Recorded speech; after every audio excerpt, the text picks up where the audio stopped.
Good morning, everybody. Welcome to Realtree Land Pro Fridays, where we talk a little bit about everything from hunting, fishing, land, homes for sale. And today we're going to talk about something a little bit different. We're going to talk about the law to a certain degree. Get it out. Yeah, that's right. So, no, we're going to talk about ways to help advise landowners, homeowners who want to sell their property and who want to ensure they have clear title or avoid other issues with title and things of that nature. And so we have with us this morning Keith Kavix, who's a land pro in our office. Keith, how are you doing? I'm doing great. Enjoying this sunshine. We have a special guest, Joey Norton. Joey, how are you doing this morning? Doing great. How are you, Keith?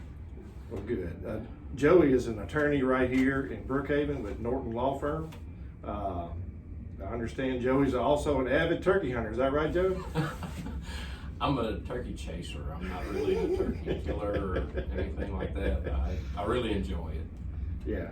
Well, turkey season is upon us. I know it opens officially next week, and we're excited about that. And trying to get Keith involved in turkey hunting, but I don't chase birds that are smarter than I am.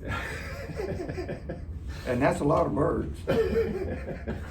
They will humble you for sure, but we're excited about the upcoming hunting season. The weather is cool this morning, but it's getting warmer, and I understand it's going to turn cool again this weekend. But Joey, thank you for being with us here this morning. Bruce, I appreciate it. I appreciate the opportunity. Absolutely. All right, we want to talk a little bit today about, let's say you're a property owner, whether you own land or a home, whether it doesn't matter if it's here in Lincoln County, it could be anywhere, right? It doesn't matter where it is, but you want to sell your property. Maybe you've inherited, maybe this is something that's a part of an estate property, an heir property. Joey, if you will, just kind of give us some tips about what landowners can avoid. First of all, when you're looking at selling property, the main thing that any realtor, any banker, anybody like that is going to be looking at is passing clear title. When you read your contracts, it says in there that the seller has to pass clear title, and usually by warranty deed or special warranty deed. Right. Two different types of deeds, a warranty deed versus a quit claim deed.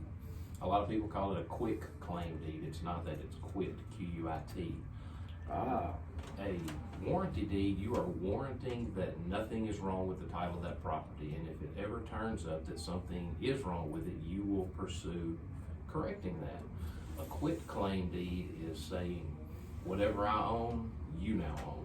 The good, the bad, and the ugly. Right? Yes, I can deed you the White House right now by a quit claim deed. Doesn't mean that I have any interest in it whatsoever, but you will own whatever I own of the White House. Okay. So that's one of the first things, is making sure that you can pass clear title by warranty deed. To do that, it's essential to have a title search done. An individual buyer, I would advise, needs to make sure that their seller does that. A bank is going to require that. Any kind of lender is going if it's a lender involved, they're going to require that for sure. They're absolutely going to require that. And it's just a great idea to do that and make sure that before you even consult a realtor on it, because you can take a title certificate or a title search to your realtor and say, hey, I've already had this done. We know what we've got. That's right. You know, if there's an issue, we can go ahead and clear it up before you get to that. And the real estate market here lately has been so good that we've seen a lot of properties turn up that normally wouldn't, that have had a lot of issues. I mean, as we were talking about before, I've had more in the past year than I have in the prior decade of title issues and things like that needed to be cleared up. A lot of that's heirship, you know, and it can be 20-something plus years ago that it was passed and there was not a correct heirship and wasn't addressed correctly then. Right. That can create problems even now. Right. And that's why I advise, you know, for about $300, $400, you can get an attorney to do a title search. And I've seen people that have had land in their family for 50 years. Right. That when a title search is done, there's a major tax lien sitting out there that they had no idea about. Mm-hmm. And if you've got that has to be cleared up. It can be cleared up potentially at the time of sale when funds are available. But those are things that, need to be done to clear up property title. Right. And just to back up for just a moment, just for those who may not be familiar with this process, let's just assume, if you're listening today, I want to assume that you don't know, okay? So we'll just treat it like that. We have a seller who calls us and says, we'd like for you guys to help us sell our home or land. We then put it up for sale. We locate a buyer. And when that happens, we get a written contract, get earnest money in play, and then we contact a local attorney to do the start the process of closing. And typically that's when they do the title search, right, Keith? And Right. We've been there 100 million times. And then that's where these problems surface. And now you got a seller who wasn't aware of this, and we got a buyer who thought everything was fine, and now all of a sudden it's not, and the title has to be cured or repaired, if you will. That takes time, it takes money. Everybody's frustrated. So what we're trying to do today is to give people, and maybe we can avoid some of this, not just for us as the realtors. I mean, our job is to wade through all that, and that's an attorney's job too, right, Joey? I mean, that's what you pay an attorney to do. But at the same time, you as a seller can prevent a lot of this by just, especially if you think there is an issue, like Joey said, get a title search done. $300 to $400, it's money well spent, in my opinion, right? Yeah, a couple of years ago, I had a couple came in to me, they were getting ready to move, and they had a mobile home and 1 acre of land they were wanting to sell. They came to me, I said, well, do you have clear title? Oh yeah, we got it there. I said, and they had brought it in, I actually had it with them. I commended them on that. But I opened it up and looked at it, and it was a quitclaim deed. And that's always a red flag to me. I mean, because I had run into things like that before. And I said, if you would, I said, I'd like you to check this, make sure that this is not clear. And they took it to an attorney. And they said, a year later, they came back to me. And it took them that long to get it straightened out and get ready to move again. But in the meantime, they had gotten clear title, got a warranty deed, and we were able to proceed with the sale, and within a couple of months, we sold the place. But just a quitclaim deed doesn't mean you own it outright. Well, it just Am I right? That's correct. All it means is that whatever I own at this point, I'm transferring to you. Yeah, the lady's sister had quitclaim deeded it to them to move into because she lived out there in the area at that time. I mean, you see a lot of this with family members just giving it to another family member. Right. And in their mind, they're doing them a favor, but really it's creating potential problems down the road, right? It can be. It can create potential problems, but and you bring up family, that's another issue altogether, because you get into heir property and things like that, and we can go delve into that a little if you'd like to. Yeah, absolutely. That's the next topic I want to talk about, because we hear this a lot, and this is very common. I think it's common everywhere, but it seems to be really common here in the South, right? I mean, it really does. So explain a little bit about what that is and what that entails.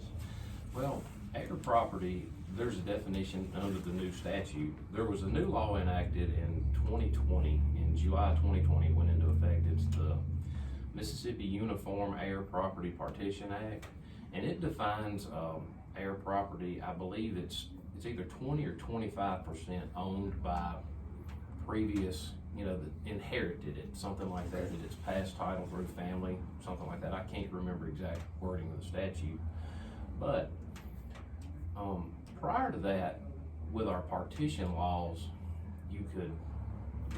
the way this happened in different areas of the country, there could be somebody come by a percentage interest in a heir property. Say there's 20 heirs in 200 acres. Okay. They could come in and buy 5 of those heirs out, petition the court to try to sell the property, and then go buy it on the courthouse steps for, probably not anywhere near what the property's actually worth. Right. And then, then the remaining heirs, they get 15/20ths of.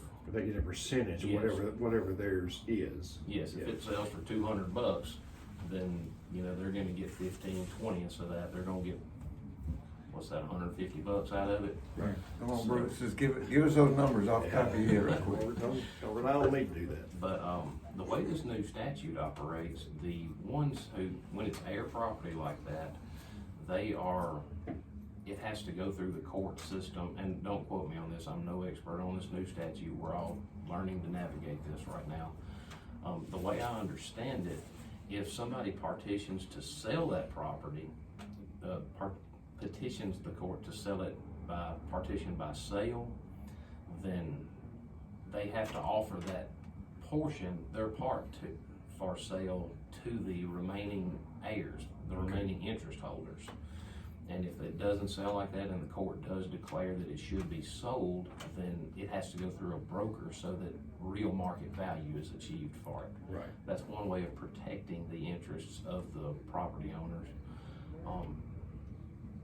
And that deals a lot with air property, but mostly what we run into, and that's just for partitions and such, but that is how that's defined. Okay. A lot of what we run into is, title searches, we go back a minimum of 32 years or to the last deed. If it was in the 1930s, then we go back to the 1930s and we find those deeds and how it passed from there. Okay. But a lot of what we run into is, 25 years ago, grandma didn't have a will, grandma died, and now it goes to her children, and one of those children is dead, so it goes to their children, and you've got just It's kind of, branches of people everywhere. I know I've got one case going right now that I've got 72 heirs involved in it. I know there's an attorney in Hazelhurst, I talked to him and he said there were 190 heirs in one that he was doing. So you're looking at a situation there, and a lot of how that came about, and a lot of the mindset behind that years ago, people were of the mindset that I want my family to always have property that they can come to. And they wouldn't do a will, they wouldn't deed it out, and it accomplished exactly what they were wanting. So far, 4 generations, we've got 4 generations of owners here. right. But what they've done in doing that is kind of what they were trying to do from the beginning. They've tied it up to where it can almost never be whole. Right. And It can't be a complete property once again like it once was. It can be, but it's a long legal process to do it, and you're talking about finding and serving all of these heirs and getting them into court and things like that. And that's a problem. And this is not just something for sellers of property, really. This is something for property owners.